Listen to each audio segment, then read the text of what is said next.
कश्मीर में एक चरारे शरीफ की मजार थी जो सैकड़ों साल पुरानी थी, उसे जला के ध्वस्त कर दिया गया और जलाने वाला कश्मीर भाग गया। उसके बारे में कोई नहीं बोलता। सेकुलरिज्म का सूरमा उत्तर से दक्षिण तक चुप बने रहते हैं। हमारे दिल में उसके लिए अभी तक हिंदू मुस्लिम के लिए हमारे ऊपर आरोप लगाते हो, ये शिया सुन्नी के बीच में जो होता था वो भी शांतिपूर्वक हमारे दौर में हुआ। कश्मीर हो या देश का कोई और हिस्सा हो। बहुत बताया जाता है कि जम्मू कश्मीर सूफी का बहुत बड़ा सेंटर था। मैं पूछना चाहता हूं कि विगत 30 वर्षों से सूफीज्म के 4 बड़े सिलसिले हैं, नक्शबंदी, सोहरावर्दी, चिश्ती और कादरी। एक का भी कोई मरकज बचा हो तो बता दीजिए। कि मुस्लिम समाज के लिए सबसे मुकद्दस मस्जिद हजरत बल पे नवंबर 1993 में आतंकवादियों ने कब्जा कर लिया था। ये वो भी दौर था, मगर इसके बावजूद किसी को उस दौर में खराबी नजर नहीं आती थी। जिस समय आतंकवाद शुरू हुआ था, जस्टिस नीलकंठ गंजू की हत्या उस समय हुई जब श्री राजीव गांधी जी के नेतृत्व में भारत के इतिहास की सबसे मजबूत सरकार थी। वो तो लोगों को याद होगा। मुझे याद है मान्यवर, बचपन में बहुत से लोगों को नहीं याद होगा। वर्ल्ड कप 1983 का जीतने के बाद इंडिया का पहला वनडे इंटरनेशनल कहां हुआ था? 13 अक्टूबर 1983 को श्रीनगर में, भारत और वेस्ट इंडीज के बीच में। और वहां पर भारतीय टीम के खिलाफ नारे, चलिए वो तो अलग है, पाकिस्तान जिंदाबाद के नारे, भारतीय टीम के लोगों के ऊपर चीजें फेंकी गई, पिच खोद दी गई। उस समय तो सर्वकालीन शक्तिशाली प्रधानमंत्री जिन्हें विपक्ष मानता है, श्रीमती इंदिरा गांधी जी का शासन। उत्तर से दक्षिण तक सारे राज्यों के नाम बदल गए। एक ही राज्य है जिसका प्राचीन काल में जो नाम था नीलमत पुराण में यदि कश्मीर था तो आज भी कश्मीर है। पहली बार 30 साल के बाद 27 जुलाई को शियाओं का मुहर्रम का जुलूस भी शांतिपूर्ण ढंग से और पूरे अकीदत के साथ चला। और 30 साल के बाद सिनेमा हॉल खुले। यह सत्य है कि कश्मीरी पंडितों का जेनोसाइड और नरसंहार हुआ था। ये एक दौर था जब उस नरसंहार के आरोपी और समर्थक दिल्ली में आते थे तो रेड कार्पेट वेलकम के साथ आते थे। जलवाए जलाल से दिल्ली की सरजमी पर जलवा अफरोज होते। आज भी वो आते हैं, मगर ईडी के सम्मन पे आते हैं, एनआईए की पेशी में आते हैं। ये अंतर आया है हमारी सरकार और उस सरकार के दौर में। महोदय, मैं एक बात याद दिलाना चाहता हूं। मैं लखनऊ का रहने वाला हूं। वहां भी मैंने बचपन में हिंदू मुस्लिम कॉन्फ्लिक्ट नहीं सुना था, शिया सुन्नी कॉन्फ्लिक्ट सुने थे। इनकी सरकार के समय में शियाओं का जुलूस, मदे साहबा का जुलूस रोक दिया गया था। 22 साल तक रुका रहा। जब हमारी सरकार आई उसके बाद वहां पर शियाओं का मदे साहबा का जुलूस निकलने की स्थिति आई। मैं पूछना चाहता हूं भाई, हिंदू मुस्लिम के लिए हमारे ऊपर आरोप लगाते हो, ये शिया सुन्नी के बीच में जो होता था वो भी शांतिपूर्वक हमारे दौर में हुआ। कश्मीर हो या देश का कोई और हिस्सा हो, यह दर्शाता है कि हमारी सरकार सभी समुदायों को समान रूप से उन्नति का अवसर देती है। और 30 साल के बाद सिनेमा हॉल खुले।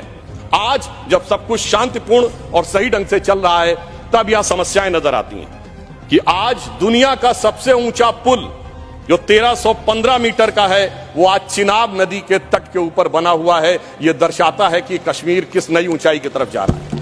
महोदय, मैं याद दिलाना चाहता हूं, हमारे बचपन में जिस जमाने में कश्मीर में आतंकवाद फैला था तो हम लोग कहते थे झेलम नदी का प्राचीन वैदिक नाम है वितस्ता और चिनाब का है अक्सिनी।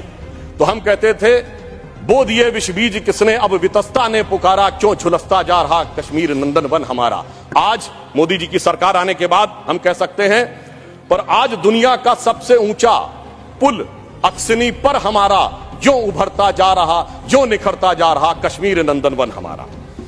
अब मैं एक और भी बात यह कहना चाहता हूं कि 21 हाइड्रो पावर प्रोजेक्ट्स भी चल रहे हैं। G20 जिस शानदार तरीके से हुआ वो हम सब ने देखा।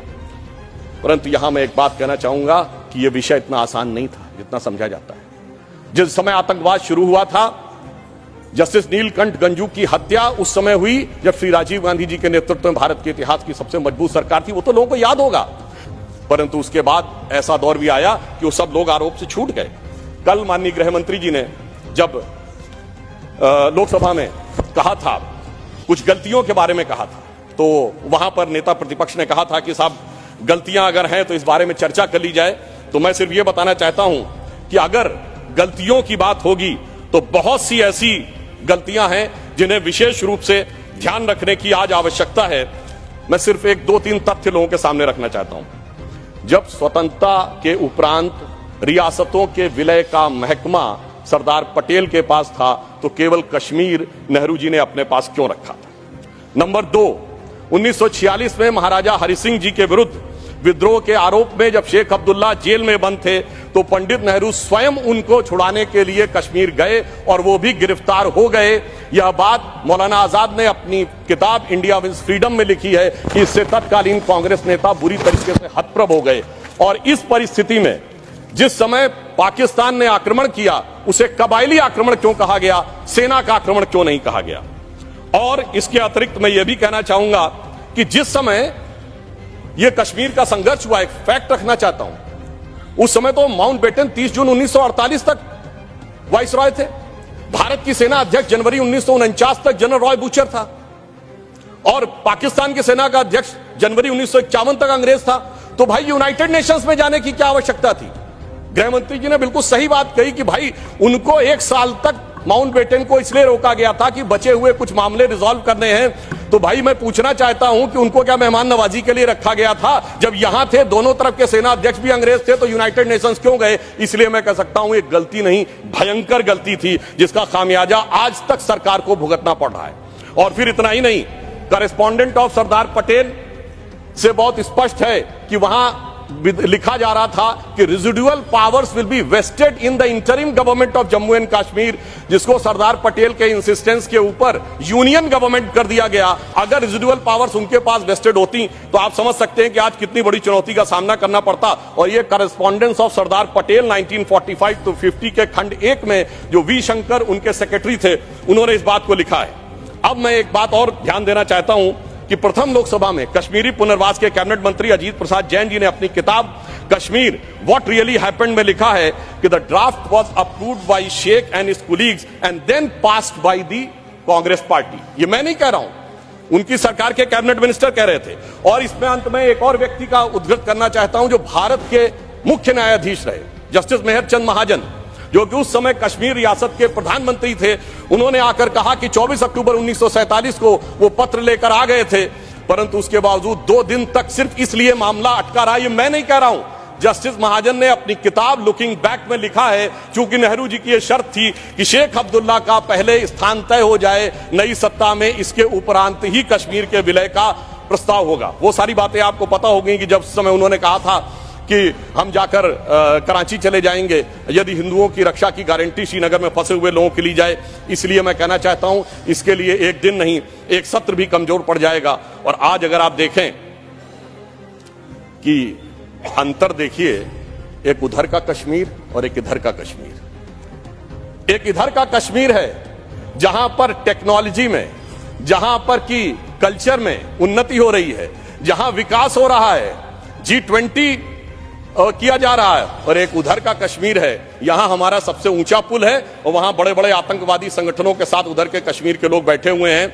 इसलिए मैं ये भी कहना चाहता हूं कि इन 75 वर्षों के बाद जो कुछ भी बदलाव आया है वो इस सीमा तक आया है कि मैं सिर्फ ये कहना चाहूंगा कि जो मोदी जी ने हिम्मत दिखाई उसकी वजह से आज ये बदलाव आया। जिसे एक पंक्ति में कहना चाहूंगा कि दर्द की रात गई, गम के जमाने भी गए और मोदी जी की हिम्मत से कई दाग पुराने भी गए।